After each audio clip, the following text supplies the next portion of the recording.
En el nombre del Padre, del Hijo, del Espíritu Santo. Amén. Te damos gracias, Señor, porque por tu palabra sigue viva y eficaz entre nosotros. Reconocemos Nuestra impotencia e incapacidad para comprenderla y dejarla vivir entre nosotros. Ella es más poderosa y más fuerte que nuestras debilidades, más eficaz que nuestra fragilidad, más penetrante que nuestras resistencias. Por eso te pedimos que nos ilumines con tu palabra, para que la tomemos en serio y nos abramos a aquello que nos manifiesta, para que confiemos en ella y le permitamos actuar en nosotros de acuerdo con la riqueza de su poder.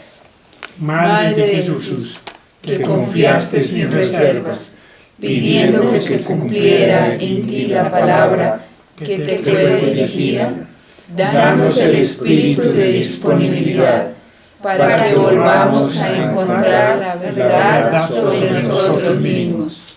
Haz que ayudemos a hombres y mujeres a encontrar la verdad de Dios sobre cada uno.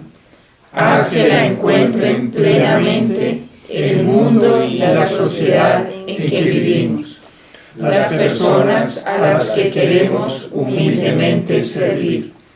Te lo pedimos, Padre, por Jesucristo, tu palabra encarnada, por su muerte y resurrección, y por el Espíritu Santo, que renueva constantemente en nosotros la fuerza de esta palabra. Amén.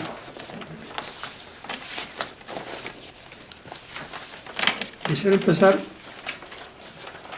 el encuentro de hoy con un texto que encontré en la liturgia de las horas de hoy. Dice Jesús, encontramos en el Evangelio de Juan: yo no puedo hacer nada por mí mismo. Según lo que oigo y juzgo, y mi juicio es justo. Jesús dice, yo por mí mismo, como hijo de hombre, como humano que era, no puedo hacer nada. Pero según lo oigo y juzgo, se supone que lo oye de su Padre. Su Padre le da permanentemente las palabras. Él dice que está haciendo lo que ve hacer al Padre. Lo que digo es la comunión de Jesús con el Padre era permanente. Cada palabra que decía, cada gesto, cada milagro, lo hacía con la fuerza del Espíritu Santo que venía del Padre. Nosotros que nos dedicamos al estudio, a la meditación de la palabra de Dios, tenemos que tener en cuenta esto. Todo lo que meditamos y que encontramos en los textos bíblicos viene del Padre a través de Cristo, y solamente lo podemos entender si el Espíritu nos permite entenderlo. Y además dice, lo que oigo y juzgo, y mi juicio es justo. Tener una plena confianza de lo que leemos y estudiamos es la verdad. Jesús mismo en el Evangelio de Juan dice, yo soy el camino, la verdad y la vida. Me gusta mucho ver aquí en el Evangelio de Juan el texto completo. Le dijo Tomás, Señor, no sabemos dónde vas, ¿cómo podemos saber el camino? Respondió Jesús, yo soy el camino, la verdad y la vida, y nadie va al Padre sino por mí.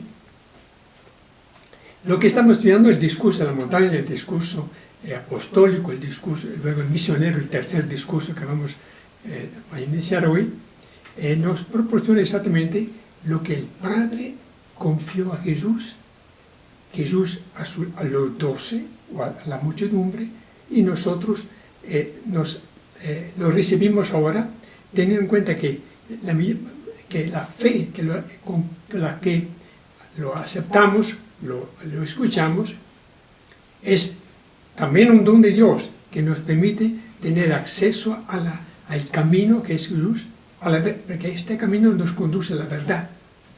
y la verdad es a la vez para nosotros la vida. Bueno, entonces lo que dice Jesús. Muy bien, hago un breve resumen de lo que hicimos hasta ahora, brevísimo. Iniciamos en el Evangelio de Mateo con las 7 bienaventuranzas. Bellísimo, una puerta de entrada, el portal de entrada al Evangelio y a la buena noticia, las 7 bienaventuranzas.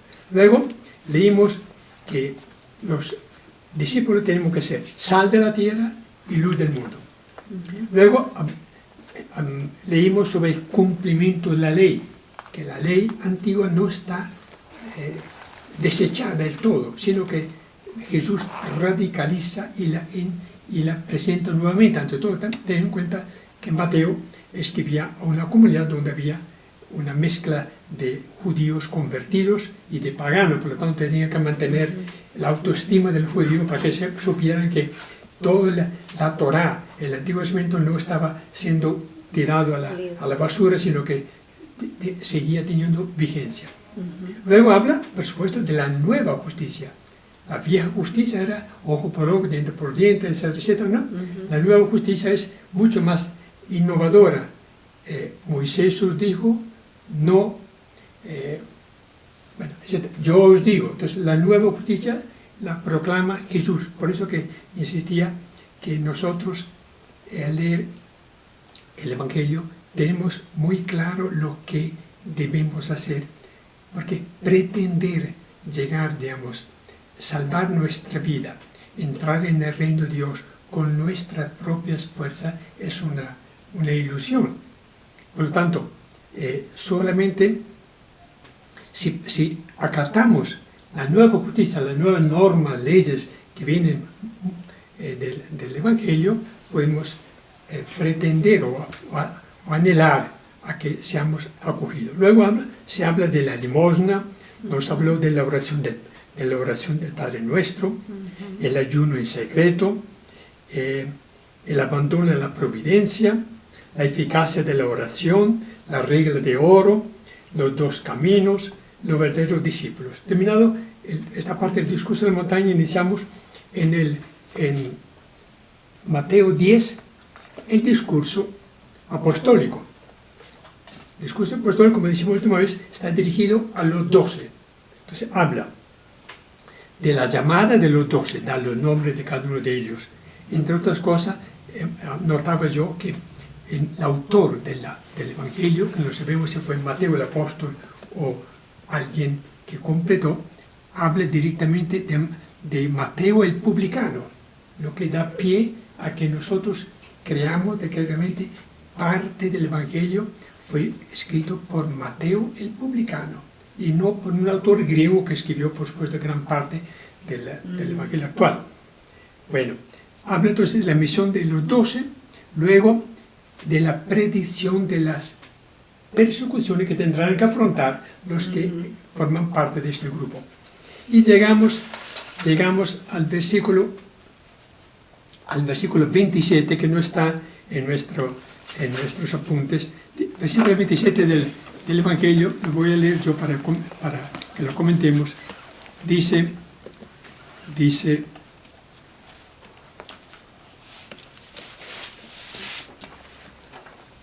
inicialmente habíamos comentado, no les tengáis miedo, ¿se acuerdan?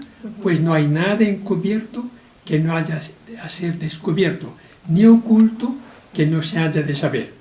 Luego decía, lo que yo os digo, aquí no habíamos comentado esta parte, lo que yo os digo en la oscuridad, decidlo vosotros en la luz, y lo que oís en voz baja, proclamadlo desde los terrados. ¿Qué pueden entenderse esto? Jesús dice, en este momento, cuando hablaba a los 12, principalmente a los 12, Jesús no podía manifestar todo lo que estaba diciéndoles, la profecía, porque sabía que los 12 no estaban en condición de poder entender, pero que después dice, lo que yo os digo en la oscuridad ahora, muy discretamente, muy veladamente, ¿no? Decidlo vosotros la luz. Sí, después de la resurrección, Pedro sale lleno de coraje, de valentía, afronta la muchedumbre y manifiesta claramente el que vosotros crucificasteis está resucitado, ¿no? Entonces, vendrá el día en que lo que los apóstoles oyeron en forma muy velada y discreta, y lo tendrán que proclamar. ¿Esto qué mensaje nos da a nosotros? Nosotros estamos aquí escuchando, leyendo con mucho respeto y veneración la palabra de Dios. Pero no podemos guardarla para nosotros. Directamente nos dice, lo que nosotros escuchamos ahora dentro de un grupo pequeño, tenemos que revelarlo, manifestarlo a los demás. ¿Qué está incluido esto? La obligación de evangelizar, de dar testimonio de lo que oímos. Se supone que si los apóstoles no estaban preparados, teniendo como maestro al propio Jesús, mucho menos nosotros que estamos apenas abordando estos temas, pero creemos que esta orden de Jesús tiene que estar fundamentada en la asistencia del Espíritu Santo. Siempre el Espíritu de Dios es el que nos permite de dar testimonio, de decirlo desde los terrados, ¿no? Sí. Jesús predicó y mandó a los apóstoles solamente a los judíos y ni siquiera a los samaritanos. Pero apenas resucita, ellos empiezan a predicar a todas las gentes. Lo que indica, se abre totalmente este horizonte nuevo para los apóstoles y no hay ninguna restricción. Pero se habrán preguntado ellos, nosotros que fuimos tan cobardes de dejarlo allá en el Getsemaní solo, que lo traicionamos, que lo negamos, ¿cómo vamos a poder hacer esta tarea? Supone que después de Pentecostés estaban armados de toda la fuerza, la luz y la valentía del Espíritu Santo. Nosotros no podemos tomarlo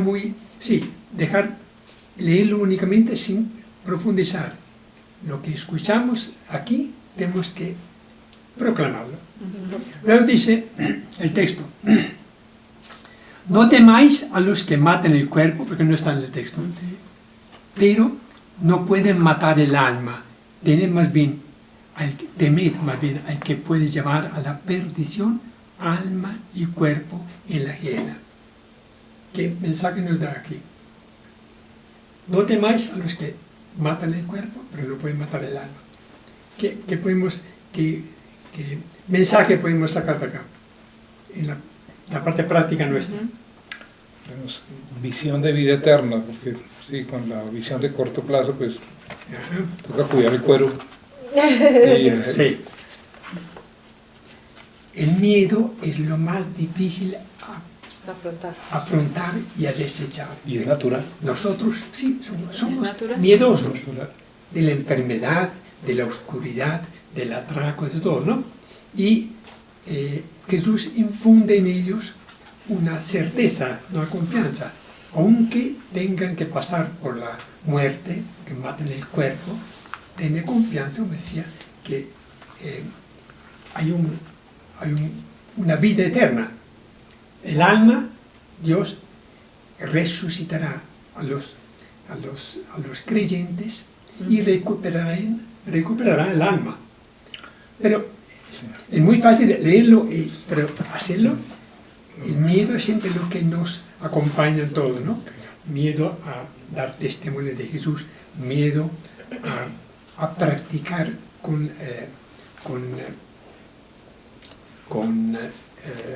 autenticidad la palabra de Dios, miedo a que el día de mañana podamos caer otra vez en el pecado. O sea, miedo. No temáis, yo he vencido al mundo. Sí. Dice. Además, él da, y San Pablo dice, vencer el mal con el bien. Con la fuerza. Es decir, nos da pauta para que nosotros afrontemos los peligros. Pero Jesús fue muy sincero con ellos. No temáis porque pueden matar el cuerpo, pero no pueden arrebatar su alma. Entonces una esperanza muy... Sí, no dijo que no íbamos a sufrir. Exactamente. Nunca. Y luego siempre insiste, no tengan miedo, no tengan miedo. O sea, Siempre. puede pasar cosas muy terribles, pero siempre está la esperanza. Pase lo que pase, estamos en Cristo y no moriremos a pesar de que Sí, porque algún día de acá nos vamos. los tiempos que vivimos nosotros no son nada exentos de peligro, permanentemente. De modo que luego viene un texto que tampoco está en él. Dice, no se venden dos pajarillos, así, da la razón, no se venden dos pajarillos por un as, que era una moneda de ese tiempo. Pues bien, ni uno de ellos caerá en la tierra sin consentimiento de vuestro Padre. Insiste siempre la palabra del Padre. En cuanto vosotros, hasta los cabellos de vuestra cabeza, están todos contados, hasta los calvos. Imagínate. No temáis, pues vosotros valéis más que muchos pajarillos. Son argumentos sacados de la vida diaria, ¿no? Se ve que ellos compraban, era tal la situación económica que cazaban los pájaros, esto se hace en Italia, cazaban los pájaros como parte de la comida. En la época de guerra Sí, tuvieron claro, que haber hecho era eso y mucho más. el hambre que existía. Claro, ¿qué hacían? Bueno, luego viene un texto que tenemos acá. No lo tenemos todavía. Si alguien se declara a mi favor ante los hombres, también yo me declararé a su favor ante mi Padre que está en el cielo. ¿Qué lo dice? Supedita la salvación nuestra, el juicio que nos dé el Padre, a que nosotros nos declaremos a mi favor, a favor de Cristo. Ningún hombre en la historia podía pronunciar esta sentencia. ¿Quién puede atreverse a decir lo que habla en mi favor? Yo hablaré en favor de Dios. Entonces, esto es un texto, un mensaje formidable, ¿no? El que se declara, ¿cómo nos declaramos nosotros en favor de Cristo? Cada vez que somos coherentes, cada vez que damos testimonio, cada vez que reconocemos al hermano, a Cristo en el hermano. Exacto. Sí. Y siempre lo refiere a su Padre. Fíjese que Jesús tiene la valentía de colocarse en el centro de la historia. Dice, todo lo que se declara en mi favor, yo lo declararé ante mi Padre. Esto es lo más bonito que hay, ¿no? Lo que indica que él mismo es un camino hacia el Padre. Por lo tanto, el que se declare con su vida, con su comportamiento, con su conducta en favor de él. Pero agrega luego, pero si alguien me niega ante los hombres, también yo lo negaré ante mi Padre, que es ante mi Padre. Antes digo vuestro Padre. Ahora ante mi Padre. ¿Qué nos dice esto? La relación única que hay entre ellos. Hay una relación Que es diferente, Sí. por más que quieras. Pues el Padre de él es nuestro mismo Padre, somos hermanos. Sí. Y Pero a la la vez, relación de ellos es superior, digamos. de alguna manera. Nosotros hermanos adoptivos, él es el Sí. original. No importa, igual terminamos siempre. pero y el papel de Jesús como mediador, Él mediará ante el Padre para que nosotros tengamos acceso a Él. Dice, también yo, si alguien me niega, también yo le negaré ante mi Padre. Yo creo que el mensaje que nos da es muy crudo, ¿no? El día en que nosotros lleguemos a ser juzgados y que Él niegue habernos conocido, como en otro texto decía, debimos hacer milagros, oímos tu predicación en nuestras plazas, y Jesús dirá, yo no os conozco, ¿no? Y aquí dice, yo os negaré ante mi Padre. Yo siento que es también como el sentimiento del hijo predilecto, porque es como decir, si me haces algo, te acuso con mi papá. Sí. ¿Sí? de sentirse que él es el hijo predilecto. Y pues como es realmente. Y lo más lindo es la relación entre ellos. Jesús nunca dice, te salvas por mí, sino que llega a salvar. O sea, ni el Padre se afirma, ni Cristo se afirma, ni el Espíritu Santo se afirma a sí mismo, dándonos una lección grandísima de vida, porque si bien son el centro, Ujú. nunca sabremos cuál más importante, porque todos le dan el protagonismo al otro, ¿no? Dios se lo Sí. da al Espíritu, el Espíritu a Cristo, el Padre, o sea, Sí. todos se lo rotan, ninguno quiere ser protagonista. Entonces es una lección enorme en donde nosotros también tenemos que comprender que confesarlo a Él, vivirlo a Él, evidentemente también al negarlo a Él, negamos al Padre, negamos al Espíritu, Sí. y en cualquiera de las de los Pensemos diferentes solamente órdenes. en una situación similar. Si un hijo con vínculo de sangre con el papá y la madre, que su papá y su mamá nieguen públicamente, este no es hijo nuestro. Es lo peor que puede pasar, pero un hijo, ¿no?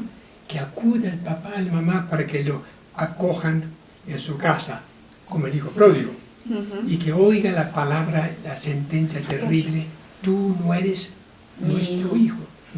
Es lo peor que puede pasar a cualquier persona que pretenda contar por lo menos con el afecto, con la misericordia de su padre y su madre, porque Dios es padre y madre, ¿no? Y pasa Bueno, mucho. si nos situamos en esta misma situación ante Jesús y el Padre, que Jesús un día cuando nos presentemos con la presunción que hemos sido buenos cristianos, pero que no hemos tenido compasión con los pobres, que no hemos conocido su mensaje, y que Jesús públicamente ante el Padre nos diga, yo no te conozco, y declare contra nosotros, este es solo escenario posible. Es que yo creo que No eso debería, ante dar una una confesión ante la tristeza. Semana Santa, que puede sentir uno cuando- Tristeza, claro. terrible, Sí.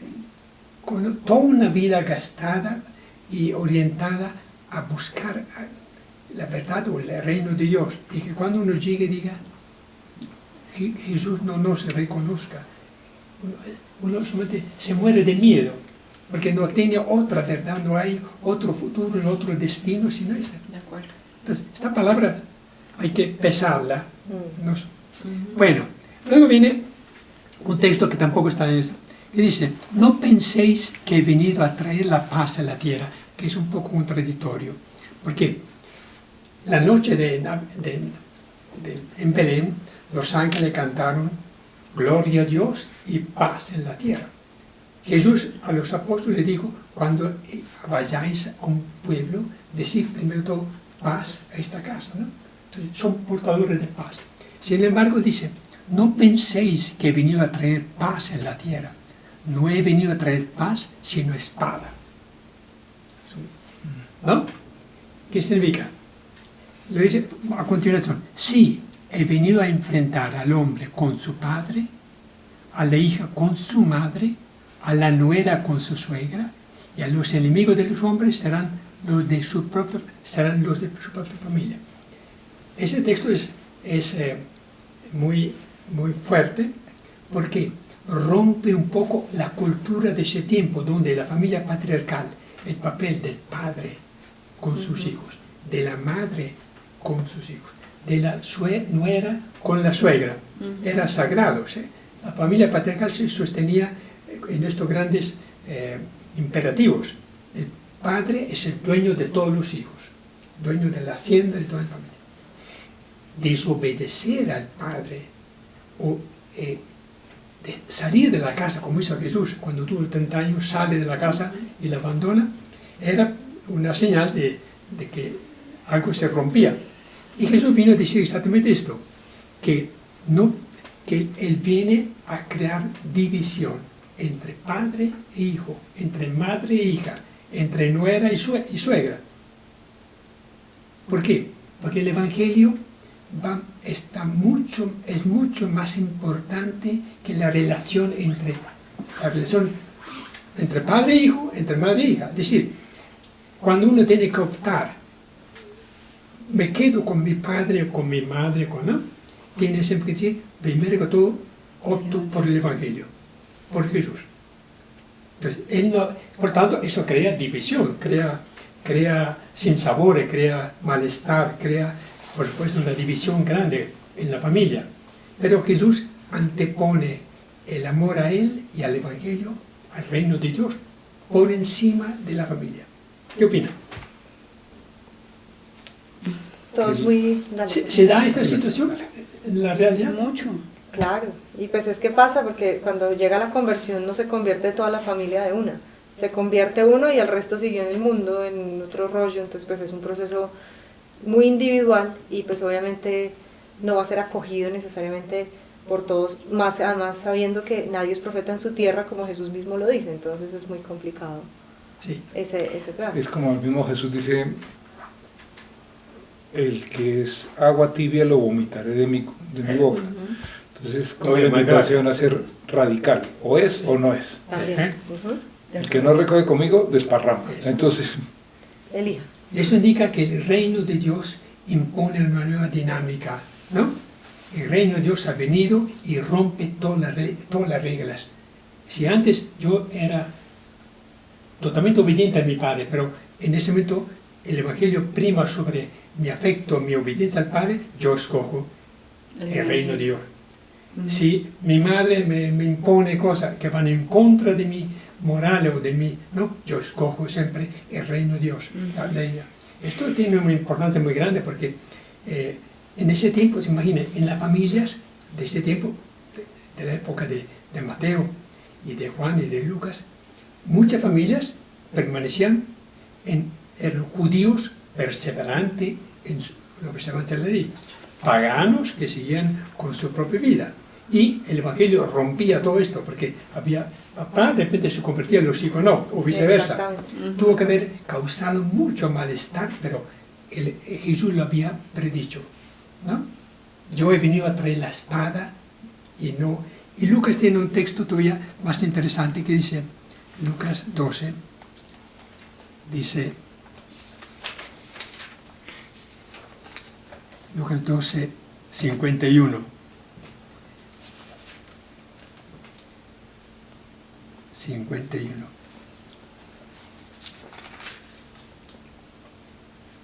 Dice, ¿creéis que estoy aquí para poner paz en la tierra? Se supone que Jesús vino a traer la paz. El regalo más grande que nos hizo Jesús fue traer la paz al mundo. ¿Y cuánto desearía que ya hubiera aprendido? Perdón. No os lo aseguro, sino división. Porque desde ahora habrá 5 en una familia y estarán divididos 3 contra 2 y 2 contra 3. Estarán divididos el padre contra el hijo y el hijo contra el padre, la madre contra la hija contra la madre, la suegra contra la nuera y la nuera contra la suegra. Porque obviamente cuando uno toma decisiones radicales, voy con el Evangelio, con el reino de Dios, todo lo demás pasa en segundo lugar. ¿Se acuerdan cuando a Jesús le dijeron, mire, le mandaron una noticia, allá afuera está tu madre y tus hermanos, tus parientes que te están esperando? Digo, ¿quiénes son mi madre? ¿No? Los que escuchan mi palabra. Él desechó, rompió con ese respeto. Con mi madre tengo que correr. Cada uno de nosotros hubiera dado la prelación, porque mi mamá era obligación, ¿no? Desde los 12 años, ¿no? ¿Con quién estaba? Con mi padre. Estos son mi padre, mi madre, mis hermanas, mis hermanas. Un mensaje muy interesante que nos sirve a nosotros. Cuando hay que decidir entre afectos, costumbres, tradiciones, que ligada a la familia, yo tengo que dar prioridad absoluta a la palabra, al Evangelio, al reino de Dios, a los intereses. Y no es nada fácil. No, pero si no, entonces ya empieza la incoherencia y ahí sí también aprovechan porque caen por un lado o por el otro a decir, mírelo, el que dijo que se había convertido y entonces no está dando testimonio, Sí. Porque obviamente sí está a los ojos de todo el mundo, pero pues la idea es ver mucho más allá de simplemente quedarnos en el... De ser coherentes. Sí. En mostrar. Mire, todas estas exhortaciones o normas que nos da Jesús, si la tomamos como simple información, pasa tranquilamente, no cambiará mi vida. Si yo concluyo que para entrar en el reino de Dios, para dejar que Dios sea dueño de mi vida, tengo que actuar conforme a estas palabras, mi vida cambia, ¿no? Todo depende de cómo, si lo tomamos en serio o si lo decimos, esto sí está en el Evangelio de Mateo o de Lucas o de Marcos, pero a mí no me afecta nada. Y yo creo que hay muchas situaciones a uno en la vida diaria que tiene uno que decir cosas que molestan a los demás. Pero creo que ahí es donde uno debe siempre preguntarse, ¿esto está de acuerdo a las enseñanzas de Jesús? Y si está de acuerdo, quedarse uno tranquilo y en paz. Si no, pues ahí sí uno tiene que empezar a reflexionar a ver qué puede hacer. Pero si la respuesta es, si está de acuerdo, quédese, digamos, como en paz. Normalmente uno quiere estar con un pie aquí y otro pie allá. Es decir, es verdad que el Evangelio dice esto, pero esto es para otros, no para mí. La ¿no? vida moderna cambia. Sí, no, pero ¿cómo Pero no dice, hacer esto? el que declara en mi favor, ¿no? Yo lo declararé ante mi Padre. El que lo toma como palabra escrita y Yo creo que declara esto y hace lo contrario, pues yo lo negaré ante mi Padre. Y es Eso fundamental uno. por lo que tú decías, porque no solamente es decirlo con palabras, sino cada minuto, con cada decisión que tomamos, estamos probablemente declarando o negando. o negando. No importa, así sea, no sé, hacerle mala cara al Señor que me iba a pedir limosna, cualquier cosa. De acuerdo. Sí. La irrupción del reino de Dios en el mundo, si nosotros creemos esto, cambia totalmente nuestro horizonte, nuestra forma de pensar. Porque normalmente nosotros, el hecho de que estemos aquí leyendo estos textos, obviamente es para volver a escuchar y a tomar en cuenta. Nosotros tenemos una ventaja respecto a otros que nunca han abierto la Biblia o que no tienen acceso a esto. Si nosotros lo leemos y creemos que es así, difícilmente podemos volver a nuestra forma de pensar, porque tenemos por delante unas normas claras, enfáticas y muy fuertes que nos da Jesús, ¿no? Entonces, la ventaja es una ventaja. Nosotros creemos, otros ni siquiera lo conocen, entonces viven su vida común y corriente y no les importa lo que diga Jesús. Para nosotros es un reto leer, meditar, creer que es así y luego afrontar la vida. Muy bien. Luego aquí viene el tema, reanudamos Marcos 10:38. Sí, 10:38. Aquí vamos a leerlo. Empecemos con Carolina, sí. ¿Quién no tome su cruz? Quien no tome su cruz para seguirme no es digno de mí. Quien se aferre a la vida, la perderá. Quien la pierda por mí, la conservará. Quien me ame, 66. quien ame a su padre o a su madre más que a mí, no es digno de mí. Quien ame a su hijo o a su hija más que a mí, no es digno de mí. Otra vez. Palabra de Dios. Alabamos eso. Otra vez Jesús se pone en el centro de la vida de uno y hace depender de la fe en él nuestra, página 66. ¿Sí? Sí. ¿Quién no tome su cruz? El Así libro no que es va- digno de mí. Yo traje otro libro. ¿Trajiste el otro? Yo traje el Perdón, tomo perdón, 3. es que estamos en el lugar Sí. equivocado. Como 8. Sí. Increíble. ¿Qué significaba tomar la cruz? ¿Qué significa tomar la cruz? Asumir la vida en Cristo, que es otra. Pero dice, para seguirme. Es decir, la vida no te para alegrías, penas, trabajo, fatigas, dolores, sufrimientos. Pero hay una cruz que está relacionada con el seguimiento. Él dice, quien no tome su cruz para seguirme, lo que indica que el hecho de seguir a Jesús implica aceptar cruces que van más allá de las normales cruces de la vida. Uno sabe que la vida no es nada fácil y cómoda para nadie, porque uno tiene que trabajar, tiene que sudar, pero el que tome la cruz para seguir a Jesús tiene adicionalmente tiene mucho más problemas, porque tiene que dar testimonio, tiene que asumir la vida de Jesús como modelo, ¿no? Yo creo que desde el comienzo, desde Jesús, siempre hubo contradictores y esa es la cruz, digamos, de defender su Él, sí. todas sus enseñanzas, y Claro. ahorita también la iglesia es muchas veces atacada y es nosotros tomar, digamos, como Claro. todo eso para defender, Sí. pues, Entonces, no es, aquí no dice Sí, es esa que cruz. cada uno tiene que Sí. asumir la cruz, claro, todos los días, ¿sabe? Tiene que Claro. levantarse, tiene que trabajar. Pero hay otras cruces que son propias del que quiere seguir a Jesús, ¿no? ujú, Claro, porque va a ser rechazado, va a ser Sí. criticado, va a se Si en lo- muchos si- casos si lo humillado. toma en serio, por supuesto. Claro, en muchos casos San Bantuan, Claro. que tuvo una, no solo eso, martirio, una cantidad de cosas que ni siquiera nos caben en la cabeza, porque quien toma la cruz toma a la total pie de la letra, prioridad Sí. Cristo, y es radical. Y esto Es como implica- San Francisco, siempre el Sí. ejemplo de San Francisco es como centrarse en la verdadera conversión. Sí. Y habrá opositores, también eso es parte de la Claro. cruz, porque si uno estuviera muy al ritmo del mundo, no tendrías ninguna cruz en ese sentido que cargar. Y si hicieron eso con el año verde, con él, Con él. ¿Qué podemos no, esperar entonces, nosotros?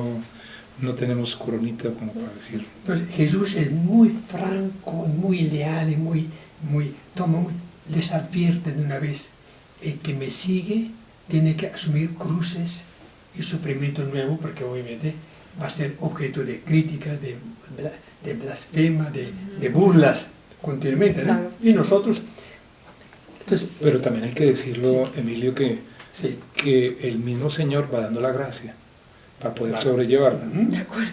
Y porque pues hay cosas que uno dice, ¿y este cómo escapa yo le saco el cuerpo? No, pues a él le Sí. da la gracia, a todos. A quien cree y realmente lo asume, le Sí, va dando la le va gracia dando- total. Y Sí. suave es mi yugo Claro.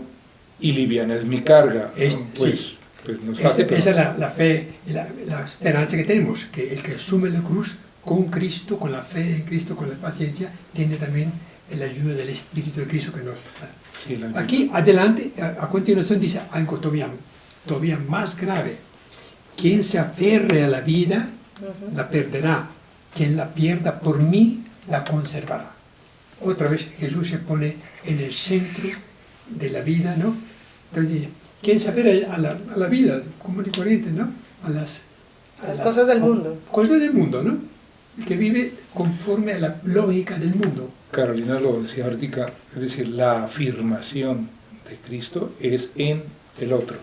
Pero quien se afirma a sí mismo, Sí. a su vida, Su egoísmo, su orgullo. lo ha perdido. Esto es para mí, yo Está primero, perdido, está yo perdido. después. No ha ese tipo entendido. de cosas. No, está. Entonces, Y nos pasa. Cristo desplaza el yo. Claro. Cristo desplaza totalmente el yo. Yo no soy nada. San Benito San Benito, gran, en las 12 caminos para lograr la humildad. Habla sobre eso. Salió un libro hace poco, ¿no? Dice, uno tiene que considerarse un gusano, porque uno como hombre es capaz de todo, de matar, de cometer aborto, de todo, como hombre. Hasta ahí. Aparte de la sí, gracia sí, de sí, Dios. sí, sí. Por lo tanto, uno tiene que considerarse que es un gusano, dice, y la humildad de San Benito decía, aparta que tú eres capaz de hacer el mal, toda clase de mal, porque hemos visto Hitler, Stalin, ya, todo lo que está pasando en Colombia hoy día, ¿no? Entonces, uno tiene que pensar que quien se aferra a la vida, ¿no? Terminante la va a perder la oportunidad. Y quien la pierda, por mí. Aquí está la clave, por mí. La conservará. Entonces es ese miedo del que hablábamos antes, ese miedo a perder una tal seguridad que siempre hemos vivido con nuestras corazas, con nuestras defensas personales para sobrevivir en un ambiente atroz, Oportunidades. ¿sí? Versus renunciar, Sí. que suena difícil porque ya la sola palabra renunciar suena perdí, y resulta que uno con Cristo no Y pierde. perder la vida, peor todavía, ¿no? No, claro, pero perder, Claro. digamos, la libertad o perder mi espacio, mi relación o lo que sea por Cristo. amigos. Entonces, es hasta dónde es más fuerte el ego o hasta dónde voy Ujú. soltando para que sea Cristo y no yo. Sí. Ujú. Y a continuación dice, quien ame a su padre, a su madre más que a mí, no es digno de mí. Quien ame a su hijo, a su hija más que a mí, no es digno de mí. radical. Radical, esa es la palabra. Así es. Nosotros lo leemos con cierta tranquilidad porque pensamos, digo, no, pero eso nunca me va a pasar, tener que renegar, que preferir. Pero eso pasa con frecuencia. Miremos lo que dice San Antonio Pagola. Jesús no quería ver sufrir a nadie. Jesús nunca busca el sufrimiento ni para sí ni para los demás. Al contrario, toda su vida consistió en luchar contra el sufrimiento y el mal. Pero buscar el bien y la felicidad para todos trae muchos problemas. Jesús lo sabía por experiencia. No se puede estar con todos los que sufren y buscar el bien de los últimos, sin provocar el rechazo y la hostilidad de aquellos a los que no les gusta cambio alguno. Es imposible estar con los crucificados y no verse un día crucificado. Tal cual. Muy bien, sigamos. 10:40, si quieres. Acá. Sí. Quien os reciba a vosotros, a mí me recibe. Quien me recibe a mí, recibe al que me envió. Quien recibe a un profeta, por su condición de profeta, tendrá paga de profeta. Quien reciba a un justo, por su condición de justo, tendrá paga de justo. Quien da de beber un vaso de agua fresca a uno de estos pequeños, por su condición de discípulo, os aseguro que no perderá su paga. Palabra de Dios. Te alabamos, Señor. En otras palabras, Jesús exige una adhesión total a su persona, a su proyecto.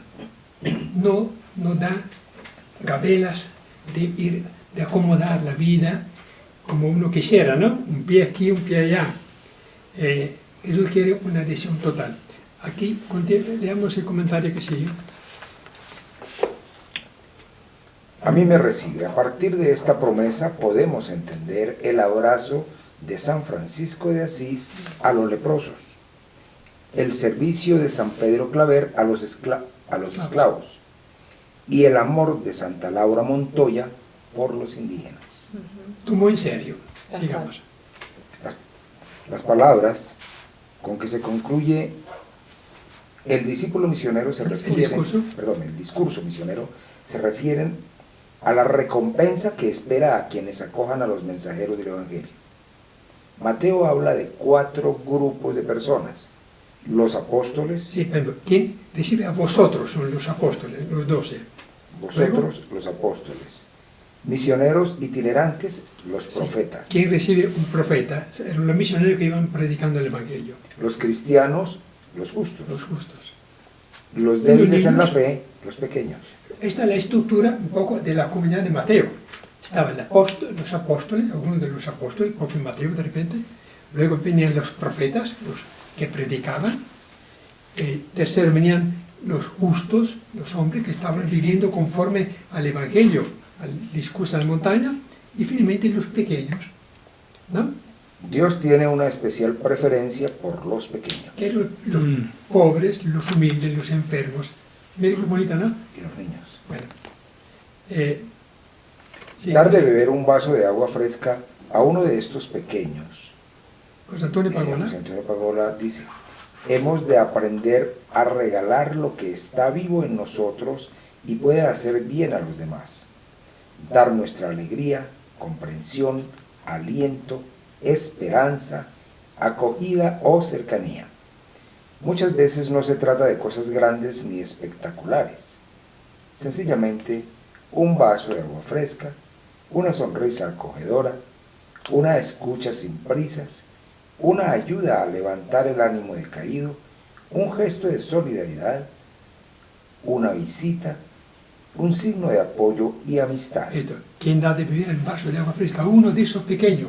Un vaso de agua puede ser, ¿sabe? Un abrazo, una palabra, un consuelo, una palmadita, ¿no? Esto es lo que pretende Jesús de nosotros. Sigamos. Luego habla del voluntariado. Habla José Antonio Pagola. Veamos esto. Porque hoy día es una institución en Europa, los voluntarios, médicos voluntarios, etc. Sí. Veamos. Los voluntarios que trabajan en forma gratuita y callada, que se hacen cargo de los ancianos, minusválidos y de los que necesitan de amistad y compañía. Los voluntarios no son personas excepcionales, son sencillamente humanos. Qué bonita, ¿no? Son sencillamente humanos. Son personas que creen que la solidaridad se construye con gestos y no con palabras. Que amar al ser humano significa querer a esas personas concretas, no solo proclamar grandes ideales. Los voluntarios no cobran dinero por ganar muchísimo, pero ganan muchísimo. Ganan la sonrisa del enfermo, el cariño del preso, las lágrimas agradecidas del anciano. Esto imagino que en la ciudad de Dios se da este voluntariado, ¿no? que es real. Claro. Muy bien, y termina el discurso apostólico con Mateo 11, 11. Cuando, bueno, veremos si hay algo más. No, perfecto. Cuando Jesús terminó de dar instrucciones a los 12 discípulos, se marchó de allí a enseñar y a predicar por aquellas ciudades. Cada discurso, el discurso de la montaña, el discurso apostólico, el discurso luego eclesiástico, termina siempre una nota. Cuando Jesús terminó de dar instrucciones, se marchó de allí, ¿no? Bueno, empezamos el discurso comunitario. Perfecto. ¿Quiere? ¿Sí? Gracias. Eso. En aquel tiempo, Es del capítulo Si quieres 18, cógelo, yo lo miro con- del capítulo de Mateo 18 hasta Mateo 19. en aquel tiempo los discípulos se acercaron y le preguntaron: ¿quién es el más grande en el reino de Dios?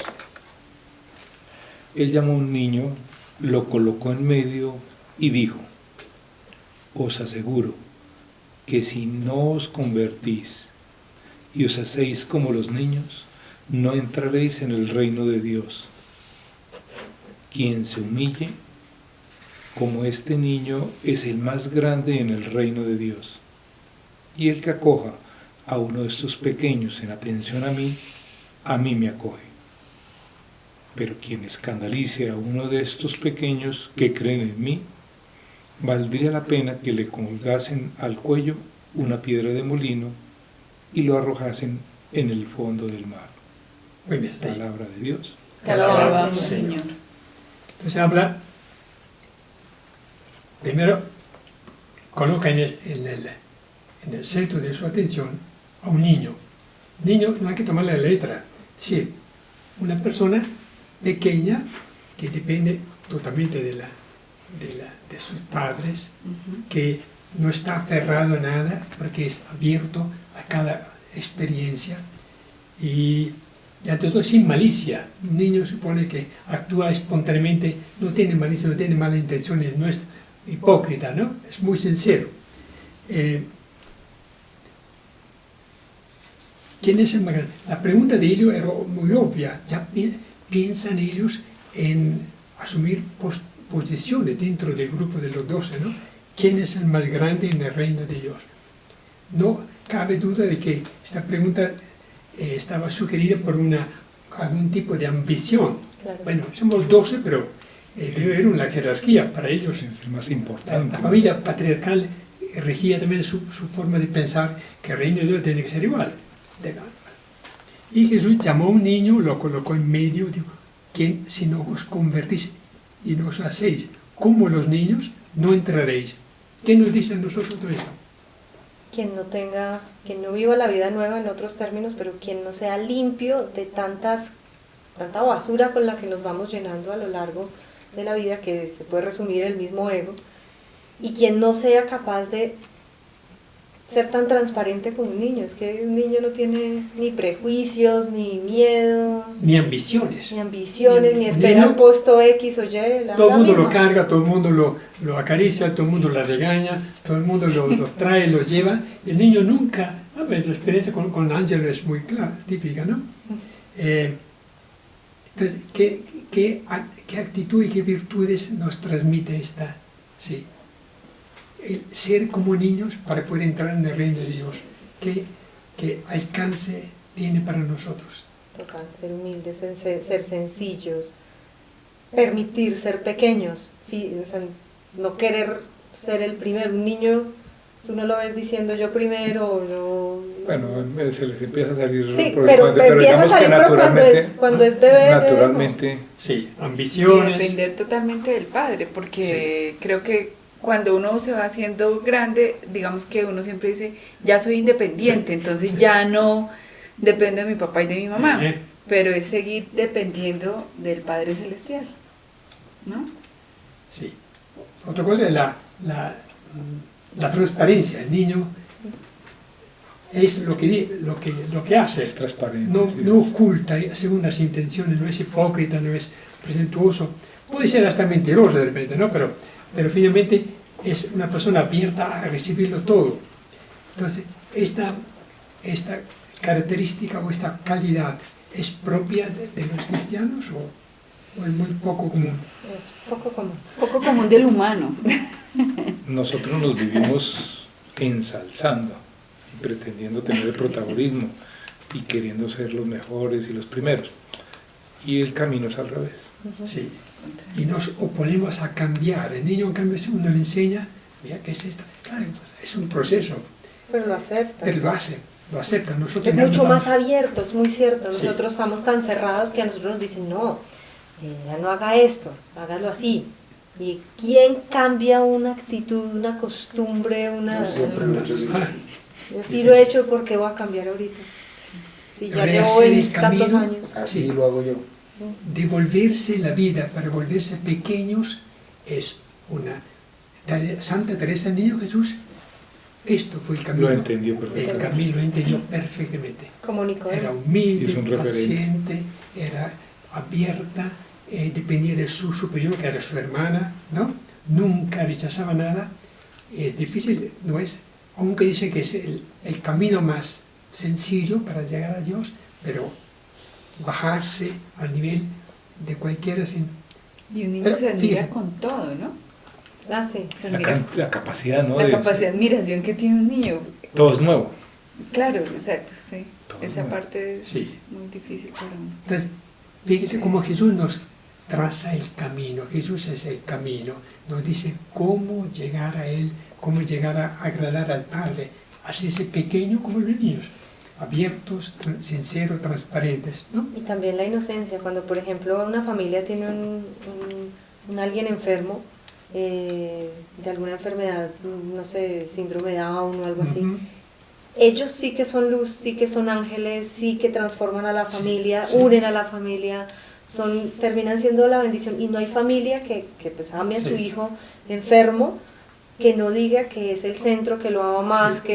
porque es el más sensible, Necesitado. necesitado y el más inocente. Así como el niño es el centro de la vida de uno. Sí. Me comentaba en un episodio, la semana pasada, me llamó una Elizabeth, que una familia muy, muy adinerada fue a vivir a Jardín, Antioquia. Una casa suntuosa, bellísima, grande, con todo el comer. Y al frente había un señor, una pareja, pobre, que tuvo una hija con problema de síndrome de Down. Y la fue descuidando y más bien no quiso, no la querían. Finalmente, esta pareja que no tenía hijos, es una tía de Piedad, de Elizabeth, se encariñó tanto de esta niña, porque ellos no podían tener hijos, que poco a poco la acompañaban, la invitaban para que saliera con ellos de paseo, etc. Y terminaron por adoptarla. Imagínate. Y ahora es el centro de la vida de ellos, es esa niña con síndrome. Y los papás se quedaron sin hija porque... Pero No, eso no pasa, ¿no? comprendieron y eso Sí. yo creo que Desde- nos puede pasar a muchos cuando incluso recibimos el llamado de Dios y dice no, estoy tan ocupado que no tengo tiempo y seguramente el llamado puede Sí. venir a través Sí. de una situación así, por ejemplo. Y el que acoja uno de estos niños en atención a mí me acoge. No son palabras bellísimas, ¿no? Que nos invitan a ver a los más pequeños, a los más de repente necesitados. Creo que Santa Teresa de Jesús, de Santa Teresa, del niño. Madre Teresa de Calcuta, Ajá, perdón, sí. vivía esto más que al pie de la letra, ¿no? Sí. Y es- Aquí luego toca el tema del escándalo. Sí. Sí, escandalizar a un pequeño, a una persona ignorante, enfermo, etc., es uno de los males que ataca a Jesús con mucha fuerza, tan así que valía la pena que se colgase el cuello. Si uno tomara a la letra sería grave, ¿no? Es decir, esa persona no tiene salvación prácticamente, ¿no? Y lo arrojase en el fondo del mar. Entonces ataca el escándalo contra los pequeños, los niños, El maltrato, los cualquier tipo de ignorantes, abuso. los que no tienen De acuerdo. sus capacidades. Muy bien, sigamos 18, 10, 14. ¿Por qué? Sí, siga. Cuidado con despreciar a cada uno de estos pequeños, pues os digo que sus ángeles en el cielo contemplan continuamente el rostro de mi Padre en el cielo. ¿Qué os parece? Supongamos que un hombre tiene 100 ovejas y se le extravía una. ¿No dejará las 99 en la ladera para ir a buscar la extraviada? Y si llega a encontrarla, os aseguro que se alegrará más por ella que por las 99 no extraviadas. Del mismo modo, vuestro Padre del cielo no quiere que se pierda ni uno de estos pequeños. Palabra de Dios. Te Te alabamos, Señor. Señor. Permitimos de repente explicarle, la veremos cuando estudiemos las parábolas. Ok. Cambia a continuación del escándalo, decía, pero si tu mano o tu pie te es ocasión de tropiezo, córtatelo y arrójalo de ti. Más te vale entrar en la vida manco o cojo que será arrojado en el fuego eterno con las 2 manos y los 2 pies. Y si tu ojo es de ocasión de tropiezo, sácatelo y arrójalo de ti. Más te vale entrar en la vida con un solo ojo que ser arrojado a la gehenna del fuego con los 2. Guardaos de menospreciar a uno de estos pequeños, porque yo os digo que sus ángeles en los cielos ven continuamente el rostro de mi Padre que está en el cielo. Completo para que no estamos. Sí. ¿Qué mensaje nos da? El daño que uno puede hoy día, los pequeños, los niños son objeto de corrupción, de abuso, de maltrato, de esclavitud en todos los países, ¿no? Gente que tiene que trabajar en las minas de carbón, tiene que trabajar en el campo, ¿no? Son niños, o recogiendo limosna en los semáforos. Entonces, es un llamado gravísimo que nos hace Jesús al mundo por trato inhumano a que están sometidos los niños, los pequeños, indiferente a la edad, el sexo y la condición. ¿Qué opinan de esto? Es muy controvertido, Emilio, porque desafortunadamente la gente más pobre es la que más tiene hijos y desafortunadamente llegan los niños y no tienen recursos para nada diferente que ponerlos a trabajar. A mí me tocó trabajar de niño porque yo aguantaba hambre. Yo sé lo que es eso y estoy feliz de haber trabajado desde los 12 años para darle la mano a mi madre y a mis hermanos, y no me da pena contarlo. ¿No? Estoy feliz de haber trabajado y fui un niño. Un padre, un sacerdote me ayudó con su hermano.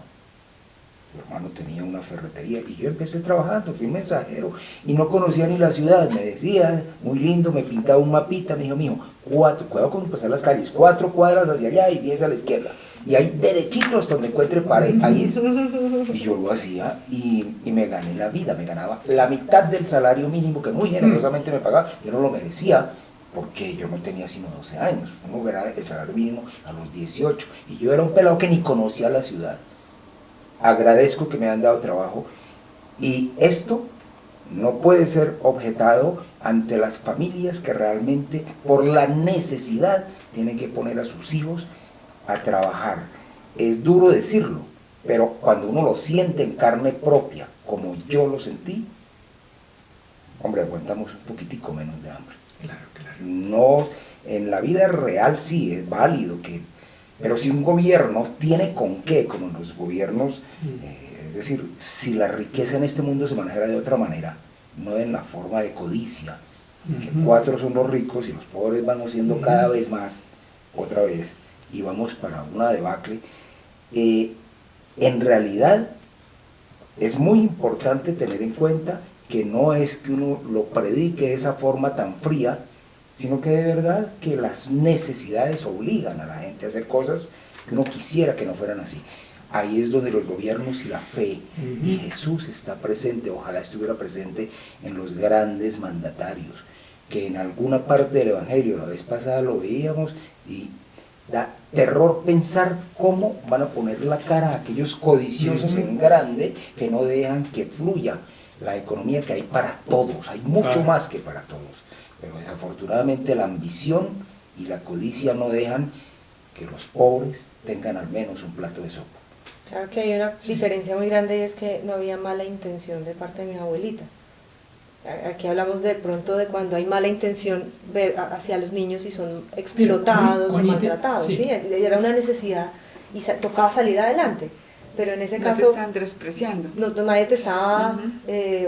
tú lo hiciste para salir adelante, pero no fue que mi abuelita quiso explotarte, mi abuelita era una santa. Entonces, vale la pena la aclaración del tema. Entonces, sí hay, obviamente, si tienes un niño, pues quieres lo mejor, pero si hay una necesidad, pues toca hacer algo para salir adelante, lógico. Pero si tengo un niño para explotarlo, ya cambia la intención. Entonces aquí la intención tiene un poco, como cambia totalmente el contexto. Pero pongamos, digamos, el contexto del niño que se le acerca cuando uno va en un semáforo y le quiere vender algo. Aquí dice, cuidado con despreciar a uno de sus pequeños. Entonces, digamos, ¿qué es lo que... cuál es el debería ser o qué sería, digamos, como lo correcto? Porque pues no está bien, digamos, que ese niño trabaje, pero tampoco lo voy a despreciar, ¿cierto? Entonces es como... Por lo menos darle una palabra de cariño, por lo menos darle algo de comer o alguna cosa. O tener cosas siempre, exacto, para darles cosas es de comer, pero que no alimenten, digamos, como esa... mafia que dicen que no me consta ni la conozco ni nada, pero pues la gente dice que existe. Entonces, sí, es como la diferencia. Es válido el comentario. Yo oí un comentario del padre Rafael de Brigar en una misa, cuando yo dejé un tiempo de ir a la misa, pero cuando escuché a ese padre agarré impulso nuevamente con mi iglesia católica. Yo nací católico y se lo agradezco. Él dijo: la ayuda organizada.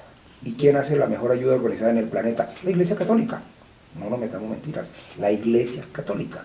Entonces, a través de la Iglesia es como más podemos acoger familias. La mayoría de los venezolanos que logran encontrar una parroquia donde reciban un plato de sopa, que son muchas las parroquias que los acogen. ¿Dónde es? Parroquia católica. Bendito sea Dios. Sí. Ahora, cuando se habla de pequeños, no son solamente los niños, son los pobres, los últimos, los que son rechazados, los que no tienen familia.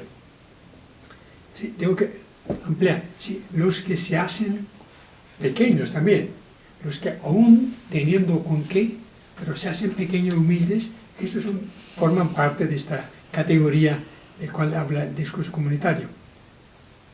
¿Leímos esta parte también? Sí. Cuando cuidado con no despreciar. Sí. Ese ya lo leímos, ¿no? Ya lo leímos, ¿sí? Sí. Ah, bueno. El comentario, el que acoja uno de estos niños. Sí. El que acoja a uno de estos niños en atención a mí me acoge. Estas palabras de Jesús, recogidas en diversas tradiciones evangélicas, son una llamada a la responsabilidad. Los creyentes debemos sentirnos responsables ante el mismo Cristo de acoger a estos niños, que sin cuidado de y la ayuda de los adultos no podrá abrirse a una vida digna y dichosa. Y sigamos con José Antonio Pagola. José Antonio Pagola escribe al respecto: una iglesia que acoge a los pequeños e indefensos está enseñando a acoger a Dios. Una iglesia que mira hacia los grandes y se asocia con los poderosos de la tierra está pervirtiendo la buena noticia de Dios anunciada por Jesús. Las primeras víctimas del deterioro de una sociedad son casi siempre los más débiles y desamparados, los niños. Estos seres que dependen casi totalmente del cuidado de sus padres o de la ayuda de los adultos? Sí. Basta abrir los ojos y observar lo que sucede entre nosotros. La crisis de la familia y la inestabilidad de la pareja están provocando en ellos efectos difíciles de medir en toda su hondura.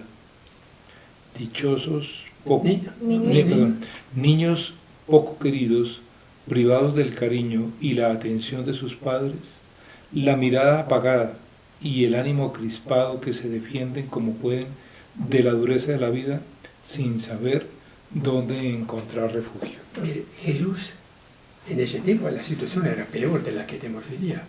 En ese tiempo, el padre de familia decidía si era hijo o hija, primero todo, sí. Si era hijo y no servía, tenía libertad de ahogarlo, de matarlo. Si era niña, como las niñas siempre tienen, sí, la aceptan, etc. Por tanto, y llegaban a hacerlo. Sí, lo hacían. ahogarlo, Los sí. romanos, está escrito, los romanos tenían la patria potestad sobre los hijos. Podían decidir quién Vivía. vivía Y el que estaba deforme, lo que sea, pues eso sí era sacrificado. lo eliminaban. Tipo de- No hablemos de los abortos, etc. Por lo tanto, Jesús toca con la mano las llagas más delicadas, más dolorosas de la sociedad. Los pequeños, los niños, los que no tienen su capacidad desarrollada, etc.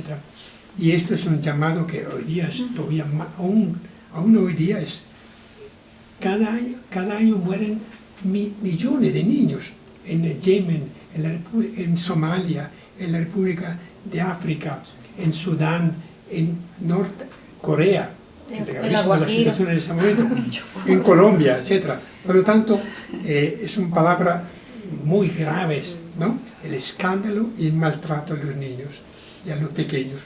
Pero es que es así, de verdad es que 2000 años si no hemos aprendido que el futuro ¿Cuánta paciencia tiene de la Dios? sociedad es definitivamente el niño. Un niño con amor no va a ser un adulto agresivo. Para nada. Ujú, exactamente. Sí.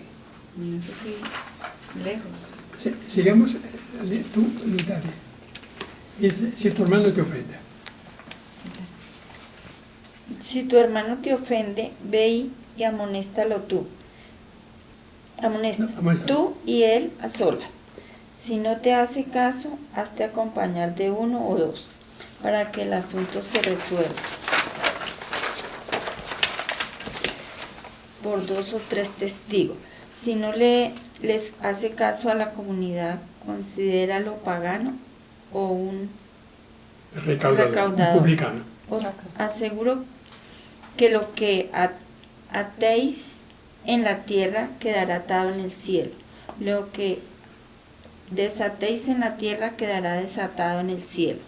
Os digo también que si 2 de vosotros se ponen de acuerdo para pedir cualquier cosa, se la concederá mi Padre que está en el cielo.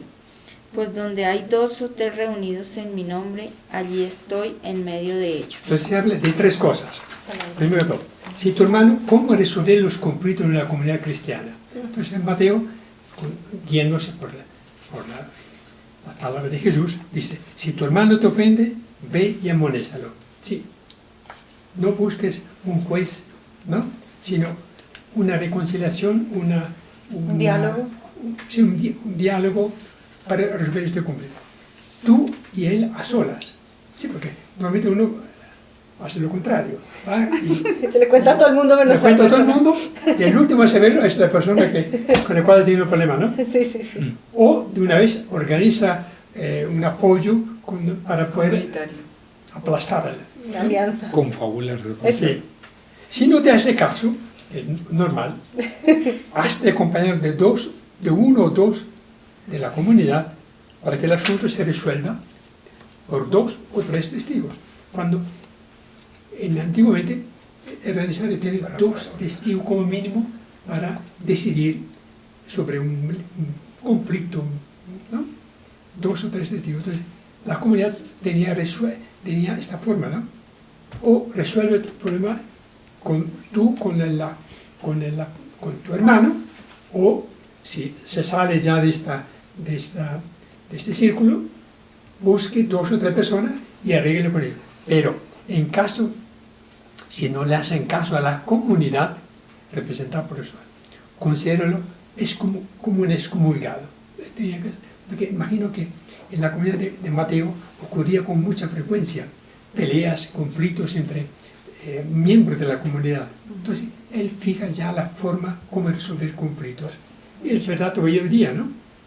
Ideal que uno pudiera resolver los problemas que tiene con alguna persona directamente hablando con él, de hermano a hermano. Y si no, con la ayuda de alguien de la comunidad, de la familia o de la comunidad. Y si no, dice, si no escucha a la comunidad, queda excomulgado. Era, creo, muy frecuente en ese tiempo porque traían sus propios hábitos y vicios de la comunidad, de paganos o de judíos, ¿no? Conflicto entre judíos y convertidos y paganos han sido muy frecuentes, ¿no? Muy difícil. Ponle de acuerdo sobre si Moisés o si era Aristóteles o Platón que tenía razón, No. no era tan fácil. Si nosotros Entonces, que nacimos católicos, nos sí, bautizamos, crecimos, y hemos tenemos- crecido supuestamente en la misma línea y... Y no es fácil. Ajá. Y aquí, a continuación, Mateo extiende el poder que Jesús dio solamente a Pedro, el de atar y desatar, lo otorga a las comunidades, a los pastores. Os aseguro que lo que atéis en la tierra quedará atado en el cielo. Jesús entregó las llaves, lo que tú abras quedará abierto. Y aquí nos da a entender que a los jefes de comunidad, a los pastores de la comunidad, se les daba el mismo poder, atar y desatar. Porque si Pedro hubiera retenido él solo el poder de hacerlo, pobre Pedro iba de comunidad en comunidad, no hubiera alcanzado. Vale. Bueno, y lo que desatéis en la tierra quedará desatado en el cielo. Mire qué poder inmenso que Dios dio, que Jesús dio a la comunidad cristiana. El poder de atar y desatar, teniendo la seguridad de que eso será reconocido en el cielo. Por eso que nosotros cuando nos confesamos decimos, bueno, el sacerdote me absuelve en nombre de la iglesia, en nombre de Cristo, y esto estoy seguro que Cristo me ha perdonado, me ha absuelto de mi culpa. ¿Qué tal uno dijera, sí? Tú me puedes absolver, pero ¿qué tal? ¿Quién sabe si Jesús me absuelve? Siempre cuando tenga propósito de enmienda, ¿no? Pero es un poder inmenso que Dios otorgó a su iglesia, atar y desatar. Sí. El que no acepte, por supuesto, ese poder, ¿qué puede sucederle? Los protestantes, los evangélicos, piensan de que no es indispensable el sacramento de la reconciliación. Dicen que la persona que se arrepienta, que confiese solo ante Dios, es perdonado. Creemos también nosotros que es así. La confesión es un apéndice, pero es indispensable, porque Dios me perdona si yo estoy contrito, humillado, ¿no? Pero los hermanos míos que yo ofendí, ¿cómo hago yo para lograr el perdón de mis hermanos cristianos, de la comunidad a los cuales yo ofendí, robando, mintiendo, dando escándalo, etc.? ¿Quién lo puede hacer? Entonces, el sacerdote que absuelve y otorga el perdón en nombre de Dios es el representante de la comunidad. Entonces, él da el perdón de Dios, por el poder de Dios yo te absuelvo, pero también nos otorga el perdón que hubiéramos tenido que pedir a cada una de las personas a las cuales yo ofendí. ¿Qué tal uno antes de ir ante la subcomisaría? Ahora tengo que ir donde fulano, sultano, ¿no? A pedir perdón porque yo los ofendí, le di mal ejemplo, no di buen testimonio. Sería imposible, ¿no? Porque un comportamiento puede influir negativamente en muchas personas, un profesor, un médico, un jefe de Estado, etc. Entonces, el sacerdote que absuelve en nombre de Cristo otorga el perdón de Dios y de la comunidad de los hermanos. Esto no lo obtiene un reformado, un protestante, porque él se dice, yo he pedido, me he convertido. Sí, me he confesado, me he reconocido culpable. Pero, entonces yo lo confieso ante Dios, pero ¿quién le asegura que sus hermanos también le perdonan? Bueno, si he tenido un problema con mi mujer o con mis hijos, yo voy a decirle al Señor, Señor, te pido perdón porque ofendí a mi esposo, a mis hijos, a mi hermano. Bueno, Dios me perdona si estoy arrepentido, pero ¿me perdonará también la persona a quien he ofendido? Entonces, el sacerdote, en virtud de ese poder, tiene el poder de representar a la comunidad y otorgarle el perdón en nombre de todos ellos. Es mucho mejor, entonces, el sacramento de la penitencia, de la reconciliación, que el solo hecho de yo arrodillarme ante Dios y decirle, Señor, ten piedad de mí. También es un acto de humildad, porque es pararme ante una persona y reconocer verbalmente las cosas horrorosas que tenemos. Y no es fácil decir, no, mira, hice tal cosa, tengo esto, se me salió la envidia, el orgullo, la piedra, no es tan fácil, es mucho más fácil arrodillarme en la cama y decirle adiós. Claro. Entonces, Ahora, y por otro lado... Entre nos. Claro. Ahora, pero Sí, no, es verdad, cuando somos egoístas, cuando tenemos sentimientos y egos realmente que uno no es capaz ni siquiera de aceptárselos a sí mismo. Es algo terrible. Claro, uno no se perdona a sí mismo. Uno no se perdona a sí mismo. Es bien difícil lograrla y qué lindo cuando se logra. Y tengo una pregunta para ti. Sácame una duda. El sacramento de la confesión es facultativo solamente del sacerdote, ¿verdad? No. Sí, Del en la iglesia diácono, solo el sacerdote y No. obispo puede otorgar el perdón en nombre o la autoridad que le otorga. Aquí os aseguro que lo que atéis y desatéis, él puede, ¿no? Es una atribución que Dios da, que Jesús dio a los pastores, a la comunidad, a los representantes. Pero, como decía, ¿cómo hago yo para obtener el perdón de las personas a quien yo he ofendido, a quien ha dado escándalo? ¿Quién me asegura que Dios me perdonó la ofensa que yo hice a él, ofendiendo a mi prójimo? Solo alguien que tenga esa potestad. De modo que yo creo que el sacramento es un invento maravilloso que nos ha sido dado, porque automáticamente yo digo, obtuve el perdón de Dios por el pecado, por haberlo ofendido, pero también el perdón de la comunidad. La persona reformada no tiene psicológicamente la seguridad de que ha sido perdonado, porque sabe que los hermanos a quien él ha ofendido siguen Molestos. sí, igualmente, en el caso, pero yo obtuve el perdón en nombre de toda la comunidad y esto me da cierta cual tranquilidad. Además, no, pues yo creo que aquí vale la pena un testimonio, y es lo que se siente en un momento de confesión. No sale uno igual. Una persona que va a confesarse sale nueva, sale libre. Sí. Yo he salido sin edificios enteros encima mío, he salido casi en una ocasión, no sé si te acuerdas, pero fue tal el peso que se quitó en esa confesión, fue tal literalmente una liberación, Alegría. que me sentí en una paz y realmente empezaron a fluir, ya digámoslo a nivel físico, muchas cosas que estaban totalmente Sí. trancadas. ¿Por qué? Porque eso era un obstáculo, era una cosa, y cada vez que uno sale se siente livianito, se puede decir. Así es. Entonces no es un cuento, no es Un invento, demasiado fuerte, y a mí me ha pasado también que quien me habla, el sacerdote sale con unas cosas que ni siquiera me conoce y no sabe todo el contexto, y responde unas cosas que no tendrían sentido, Sí.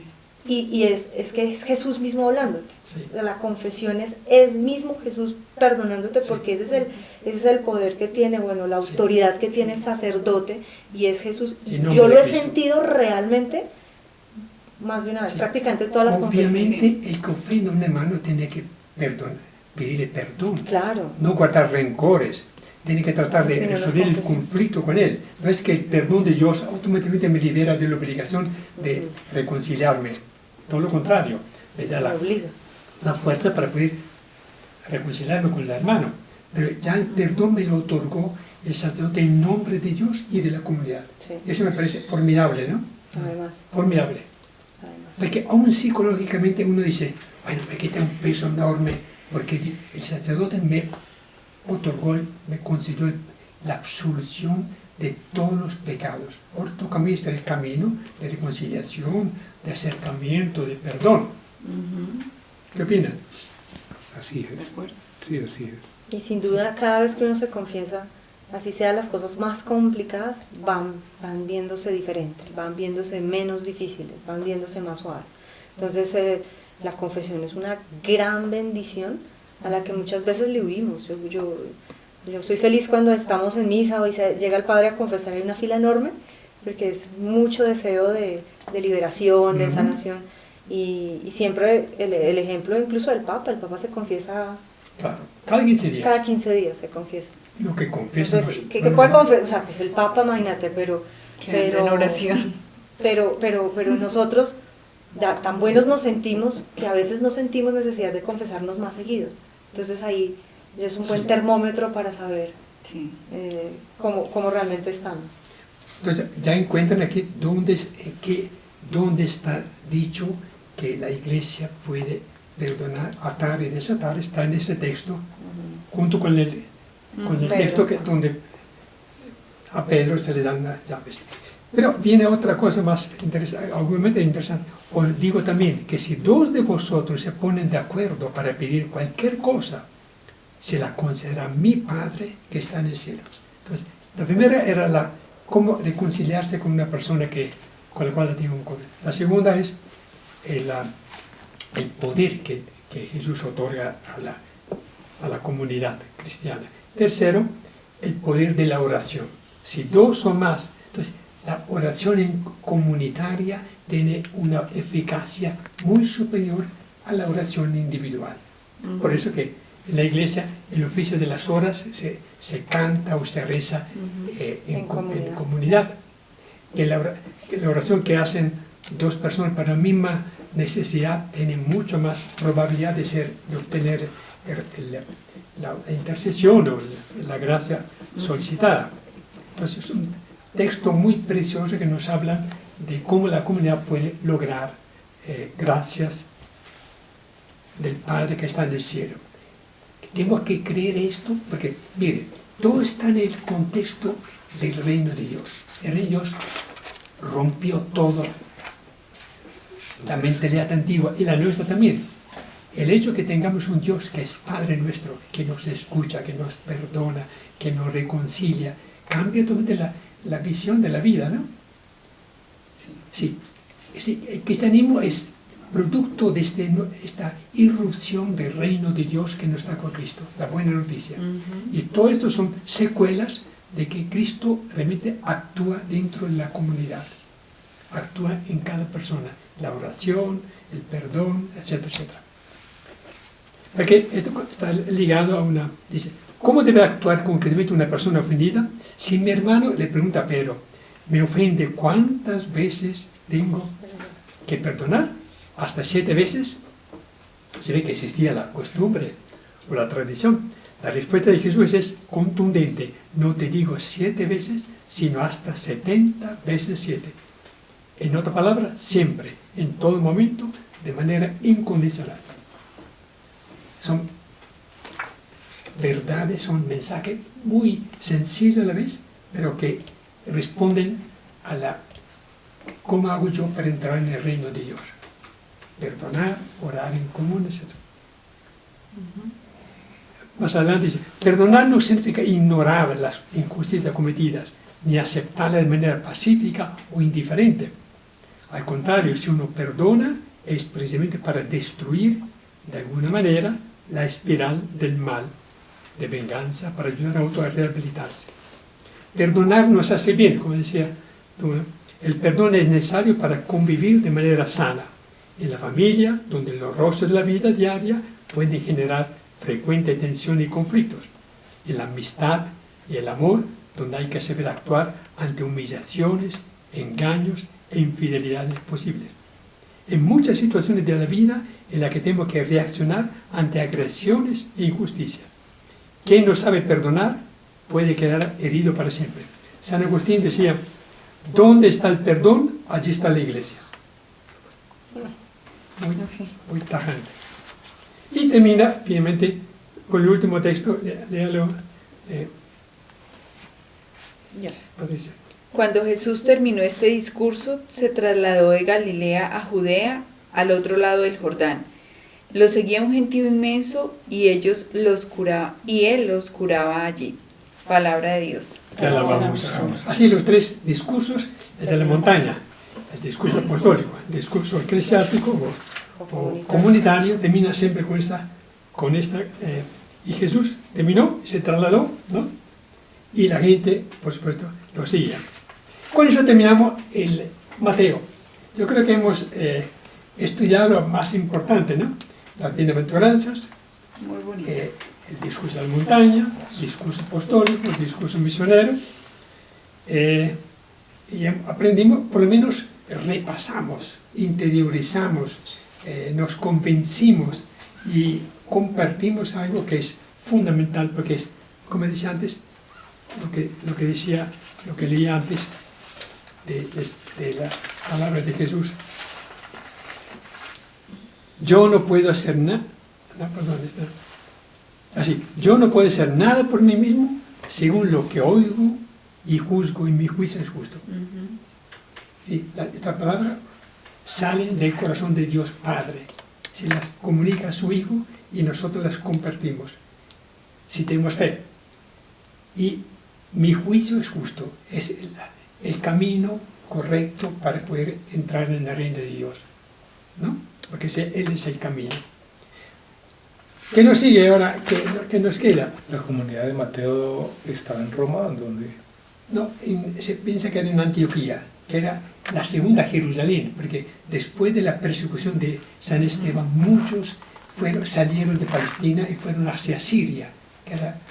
Pablo también, ¿no? Pablo mucho tiempo también. Antioquía. Bernabé, Sí. San Pedro estuvo... San Pedro fue trasladado de Jerusalén a... Por lo tanto, la comunidad de Antioquía tenía que ser muy importante dentro de la tradición de la iglesia. Poco a poco luego se desplazó hacia Roma, ¿no? Jerusalén... Antioquía era la tercera ciudad en tamaño del tercera imperio. ciudad, sí, exactamente. Era una ciudad muy importante. Luego, Corinto, Éfeso, Tesalónica, Filipo, etcétera, otra comunidad muy sobresaliente. Bien, yo creo que para hoy es suficiente. Sí. Entonces empezamos, la próxima semana usted no va a estar, ¿no? No. Pero vamos adelantando, empezamos con las parábolas. Yo te tengo listo dos documentos, qué son las parábolas y cuáles son las parábolas de Lucas. Que Lucas tiene 40 parábolas, más que Marcos, más que Lucas, Juan no tiene ninguna parábola, ¿no? Más que Mateo.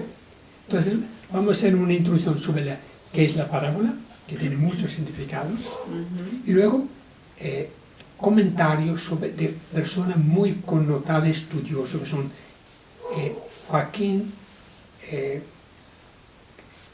no me acuerdo el nombre. Bueno, tienes aquí Joaquín Jeremías. Joaquín Jeremías, un protestante, el que más es reconocido como estudioso en parábola. Luego es Carlos Mesters y José Antonio Pagola. Me apoyo en esos tres y vamos estudiando las parábolas. De repente no le damos importancia a todas igualmente, ¿no? Le damos las más importantes, pero de Lucas estudiamos las parábolas. Y luego nos preparamos para estudiar gran parte del Evangelio de Juan, que vale la pena que tomemos, y así vamos saliendo, ¿no? De Marcos hemos visto los milagros, ¿no?